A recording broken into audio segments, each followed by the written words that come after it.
South India shopping mall, the wedding mantra, సరికొత్త wedding collection, South India shopping mall.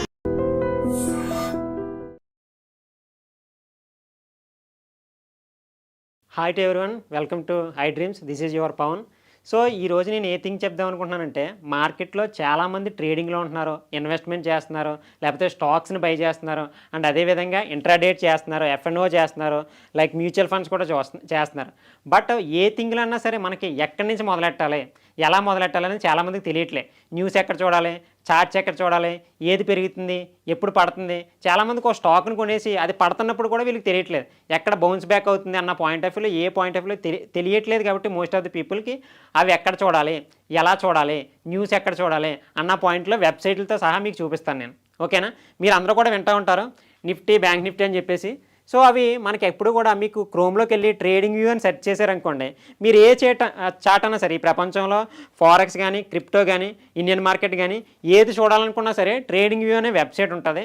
ఇదన్నీ కూడా మీకు ఇక్కడ ప్లస్ సింబల్ ఉంటుంది, దీంట్లో వెళ్ళి సెర్చ్ చేశారనుకోండి, ప్రతిదీ కూడా మీకు ఏ స్టాక్నన్నా సెర్చ్ చేయొచ్చు. మనం దీంట్లో ఆ చార్ట్ ఎక్కడ ఉంది, ఏ ప్రైస్ దగ్గర ఉంది, ఏ ఇండెక్స్ ఎక్కడ ఉంది అని మనం ఎవ్రీథింగ్ కూడా తెలుసుకోవడానికి ఈ ట్రేడింగ్ వ్యూ వెబ్సైట్ అని చెప్పేసి యూజ్ అవుతుంది అనమాట. ఇక్కడ వాచ్ లిస్ట్ అన్నది కదా, వాచ్ లిస్ట్ దగ్గర మీకు ఇష్టం వచ్చిన ప్లస్ కొట్టి మీకు ఏదైతే స్టాక్ మీరు చూద్దాం అనుకుంటున్నారో ఆ స్టాక్ని సెర్చ్ చేస్తే మీకు ఇక్కడ రిప్రజెంట్ అవుతుంది అనమాట. సో అదేవిధంగా స్టాక్స్ని, ఫండ్స్ని, ఫ్యూచర్స్ని, ఫారెక్స్ని, క్రిప్టోని, ఇండైజెస్ని, బాండ్స్ని, ఎకానమీని, ఆప్షన్స్ని ఏదన్నా సరే మనం చూసి ఇక్కడ మనం అబ్జర్వ్ చేయొచ్చు అనమాట. ఇది మ్యాటర్. సో ఇప్పుడు మన నిఫ్టీ ఉంటుంది, లైక్ మీ అందరికి కూడా తెలుసు, బ్యాంక్ నిఫ్టీ, లైక్ అదేవిధంగా ఫిన్ నిఫ్టీ. స్టాక్ మార్కెట్లో మల్టిపుల్ స్టాక్స్ ఉంటాయి కదా, మల్టిపుల్ స్టాక్స్ని కొన్ని వేల స్టాక్స్ ఉంటాయి, వేల స్టాక్స్ని అన్నిటిని కలిపి ఎన్ఎస్సీలో కానీ బిఎస్సీలో కానీ ఉంచుతారు కదా. సో అండ్ అదేవిధంగా మనం వాటిని డివైడ్ చేశారనమాట. ఇప్పుడు బ్యాంకింగ్ సెక్టర్ మీకు ఫర్ ఎగ్జాంపుల్ బ్యాంక్ ఉంటుంది కదా, హెచ్డిఎఫ్సి బ్యాంక్ కానీ, కోటక్ కానీ, అలా బ్యాంక్ అకౌంట్స్ ఉంటాయి కదా. ఈ బ్యాంక్స్ అన్నీ కూడా డివైడ్ చేసి ఒక ఇండెక్స్ కింద డిసైడ్ చేసి దాన్నే బ్యాంక్ నిఫ్టీ అన్నారు. ఓకేనా? ఐటీ సెక్టార్ మీకు తెలుసు, ఐటీ సెక్టార్స్లో సంబంధించిన స్టాక్స్ అన్నింటిని కూడా కలిపి నిఫ్టీ ఐటీ అని చెప్పేసి డివైడ్ చేశారు. ఆ ఇండెక్స్లు అన్నీ కూడా ఐటీ సెక్టార్ సంబంధించి ఉంటాయి, ఈ ఇండెక్స్లు అన్నీ కూడా బ్యాంకింగ్ సెక్టార్ సంబంధించి ఉంటాయి. అండ్ అదేవిధంగా మిడ్ క్యాప్ నిఫ్టీ అని చెప్పేసి, సెన్సెక్స్ అని చెప్పేసి డిఫరెంట్ ఇండెక్సెస్ క్రియేట్ చేసి వాటిని సెక్టార్స్ని డివైడ్ చేశారనమాట. మెటల్కి, ఫార్మాకి మీకు తెలుసు కదా, మీకు రీసెంట్గా రెడ్డి ల్యాబ్స్ కానీ, సన్ ఫార్మా కానీ, అలా నిఫ్టీ ఫార్మా అని ఉంటుంది. ఆ ఫార్మా సెక్టార్ అన్నీ కూడా ఆ స్టాక్స్లో ఉంటాయి. ఇప్పుడు ఫార్మా సెక్టార్లో స్టాక్స్ అన్నీ కూడా బూమ్ అవుతున్నాయి అనుకోండి, నిఫ్టీ ఫార్మా అన్నది బూమ్ అవుతుంది అనమాట, అంటే పెరుగుతుంది అనమాట. సో ఆ విధంగా మనం చూసుకోవచ్చు. ఇలా మనం వీటిలో అబ్జర్వ్ చేయొచ్చు ఎవ్రీథింగ్ కూడానే. మన నిఫ్టీ మనకి ఎప్పుడు మార్కెట్ స్టార్ట్ అవుతుంది మీ అందరికి కూడా తెలుసు కదా, 9:15 to 3:30. సో 9:15 కంటే ముందు గ్యాప్ అప్ ఓపెన్ అవుతుంది, ఈరోజు మార్కెట్ అప్ సైడ్ వెళ్తుంది, డౌన్ సైడ్ వస్తుందని కొంతమంది ప్రీ మార్కెట్లు అని చెప్పేసి ముందుగానే అనాలిసిస్ చేసి చెప్తారు. అవి ఎలా చెప్తారంటే, మీకు క్రోమ్లోకి వెళ్ళి ఎస్జేఎక్స్ నిఫ్టీ అని సెర్చ్ చేశారనుకోండి, ఓకేనా, మార్కెట్ క్లోజ్ అయిపోయిన తర్వాత కూడా మన నిఫ్టీ ఇక్కడ ట్రావెల్ అవుతుంటుంది సింగపూర్ మార్కెట్లో. సో అది ఏమవుతుందంటే, ఇప్పుడు ప్లస్ 100 పాయింట్స్ ఉంది ఇక్కడ. ఇది మార్నింగ్ 8కి లేకపోతే 9:15కి ఓపెన్ అవుతుంది కదా మనకి, 8:45కి ఆ టైంకి మీరు ఓపెన్ చేశారనుకోండి ఇది. సో ఈ టైంలో ఇది ప్లస్ 200 ఉందనుకోండి, అంటే మన నిఫ్టీ ఈరోజు ఎన్ని పాయింట్లు ప్లస్లో ఓపెన్ అవబోతుంది, 200 పాయింట్స్. అది ఇది మైనస్ 200 పాయింట్స్ ఉందనుకోండి, మన నిఫ్టీ ఈరోజు ప్లస్లో ఓపెన్ అవ్వబోతుందా, మైనస్లో ఓపెన్ అవ్వబోతుంది. అంటే ఇక్కడ మైనస్ ఉంది కాబట్టి మైనస్ ఓపెన్ అవుతుంది, ఇక్కడ ప్లస్ ఉంటే ప్లస్లో ఓపెన్ అవుతుంది.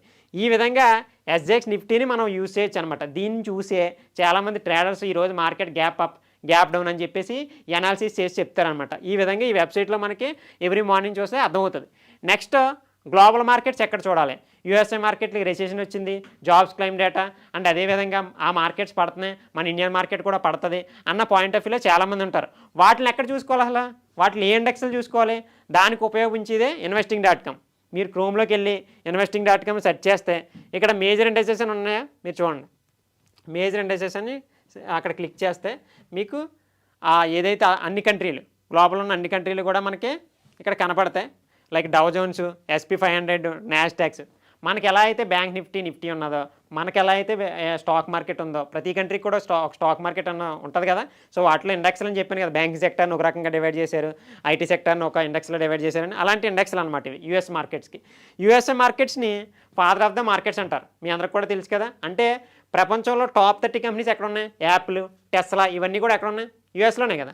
అలాగే టాప్ 30 కంపెనీస్ యూఎస్లో ఉన్నాయి కాబట్టి యూఎస్ మార్కెట్స్ ఎలా అయితే ట్రావెల్ అవుతుందో ఏదైతే సబ్ కంట్రీస్ మన ఏదైతే కంట్రీ డెవలప్ అవుతున్న కంట్రీస్ ఉన్నాయో అవి కూడా ఆ విధంగానే మనకు మూవ్మెంట్ అయ్యే అవకాశం ఎక్కువ ఉంది. ఇవి వీటిని ఎక్కడ చూడాలి బ్రో అలా చూసుకోవాలనుకుంటే మాత్రం మీకు investing.com అని ఉంటుంది. దీంట్లో యూరోపియన్ స్టాక్స్ ఏంటంటే ఆఫ్టర్నూన్ 1 o'clock ఓపెన్ అవుతాయి, మనం అప్పుడు చూసుకోవాలి అది.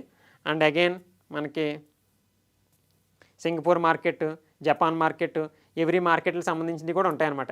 ఇది మార్కెట్ ఓపెన్ అయ్యేదాకా కూడా మనకి ఇది ట్రావెల్ అవుతూ ఉంటుంది.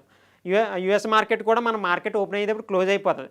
మరి మన మార్కెట్ ఓపెన్ అయినప్పుడు మనం మళ్ళీ ఏం చూడాలి బ్రో అంటే మీకు ఇక్కడ చూడండి, మనం మేజర్ ఇండైసెస్ చూసినప్పుడు ఇండైసెస్ ఫ్యూచర్స్ చూడాలి. అంటే యూఎస్ మార్కెట్స్ క్లోజ్ అయినా సరే మనకి ఎస్జెక్స్ నిఫ్టీ ఎలా ట్రావెల్ అవుతుందో అలాగే ఇండైసెస్ ఫ్యూచర్స్లో లైక్ మనకి యూఎస్ మార్కెట్స్ ట్రావెల్ అవుతుంటాయి అన్నమాట. సో వాటిని కూడా ఇక్కడ మీరు చూడవచ్చు.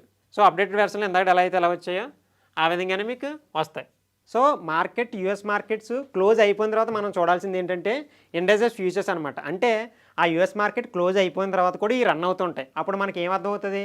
యూఎస్ మార్కెట్స్ పాజిటివ్ ఉన్నాయి, నెగిటివ్ ఉన్నదని మనం ఇక్కడ ఇండెక్స్ని చూస్తే అర్థమవుతుంది అనమాట. ఈ విధంగా మనం investment.comని మనం యూజ్ చేస్తూ ఉంటాం.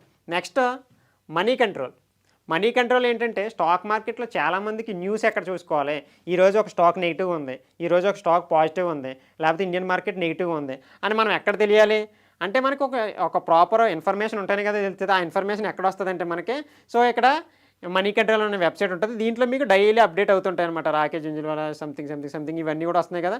సో ఇవన్నీ కూడా న్యూసెస్ వస్తాయి మీకు. దీంట్లోనే మ్యూచువల్ ఫండ్స్ వస్తుంది, అండ్ అదేవిధంగా ఇన్ని పోర్ట్ఫోలియోస్ వస్తాయి, వాచ్ లిస్ట్ వస్తాయి, కమ్యూనిటీస్ వస్తాయి, మార్కెట్స్ వస్తాయి. మన మార్కెట్లో ఉన్నావు కదా, అన్ని కంట్రీస్కి మార్కెట్స్ ఉంటాయని చెప్పాను కదా. సో అలా మార్కెట్స్ ఎవ్రీథింగ్ కూడా మీకు ఇలా జనరేట్ అవుతా వస్తాయి అనమాట. ఈ విధంగా మనం వెబ్సైట్లను యూజ్ చేసి మార్కెట్ పాజిటివ్గా ఉంటుందా, నెగిటివ్గా ఉంటుందా, స్టాక్లో పాజిటివ్ న్యూస్ ఉందా, ఈరోజు నెగిటివ్ న్యూస్ ఉందా. ఇప్పుడు పొరపాటున మనకు న్యూస్ తెలియలేదు అనుకోండి, ఆ స్టాక్లోకి వెళ్ళి బై చేసేసాం అనుకోండి, ఈరోజు ఆ స్టాక్లో నెగిటివ్ న్యూస్ ఉంది, లేకపోతే ఏదన్నా కాంట్రాక్ట్లో రావడం కానీ రాకపోవడం కానీ ఏమన్నా జరిగింది అనుకోండి, టెండర్స్, అది నెగిటివ్గా తీసుకుంటుంది. సో ఈ విధంగా న్యూసెస్ని అబ్జర్వ్ చేసుకుంటే వెళ్ళాలన్నమాట. నేను పర్సనల్గా స్టాక్ మార్కెట్ని డివైడ్ చేసింది 3 టైప్స్లో డివైడ్ చేశాను. మీకు ఆల్రెడీ కూడా వేరే దాంట్లో కూడా చెప్పాను. ఇన్ఫర్మేషను, కన్ఫర్మేషను, ఎక్స్ట్రా కన్ఫర్మేషన్, ఇలా 3 విధాలుగా మనం డివైడ్ చేసి నేర్చుకోవాలన్నమాట. ఇదంతా కూడా ఇన్ఫర్మేషన్ మెథడ్లోకి వస్తుంది. ఓకేనా. అంటే ఇన్ఫర్మేషన్ అంటే ఏదైనా టాపిక్ గురించి డేటా కలెక్ట్ చేసుకోవడానికి ఇన్ఫర్మేషన్ అంటారు. ఓకేనా. కన్ఫర్మేషన్ అంటే టెక్నికల్ అనాలిసిస్, మీకు మేబీ తెలిసి ఉంటుంది. Support and resistance, candles, patterns, trend lines, divergence, option chain, ఇలా ఎస్ఎంసీ కాన్సెప్ట్లు ఇవన్నీ కూడా కన్ఫర్మేషన్లోకి వస్తాయి. ఎక్స్ట్రా కన్ఫర్మేషన్ ఇండికేటర్స్ నేను అవి కూడా తర్వాత వీడియోలో చెప్తాను. ఇవి అనమాట న్యూసెస్ మనం క్యాప్చర్ చేసుకునే వెబ్సైట్స్. ఈ వెబ్సైట్స్ ద్వారా మనం డేటాను పూర్తి స్థాయిలో కలెక్ట్ చేసుకుని మనం ఈరోజు నెగిటివ్ ఉంటుందా, పాజిటివ్ ఉంటుందా, గ్లోబల్ మార్కెట్స్ ఎలా ఉన్నాయి, మన నిఫ్టీ ఎలా ఓపెన్ అవబోతుంది, ఈరోజు వెయిటేజ్ స్టాక్స్ యొక్క న్యూసెస్ ఎలా ఉన్నాయి, అండ్ అదేవిధంగా స్టాక్ యొక్క ప్రైజెస్ని ఎక్కడ చూసుకోవాలి అన్న పాయింట్ ఆఫ్ వ్యూలో నేను 4 వెబ్సైట్ని చెప్పాను. ఆ 4 వెబ్సైట్ని కూడా మీరు డైలీ కూడా అబ్జర్వ్ చేస్తే ఆ యొక్క ఇన్ఫర్మేషన్ అన్న ప్రాసెస్ని మీరు క్లియర్గా ఫాలో అవ్వగలరు అనమాట. ఓకేనా. Thank you.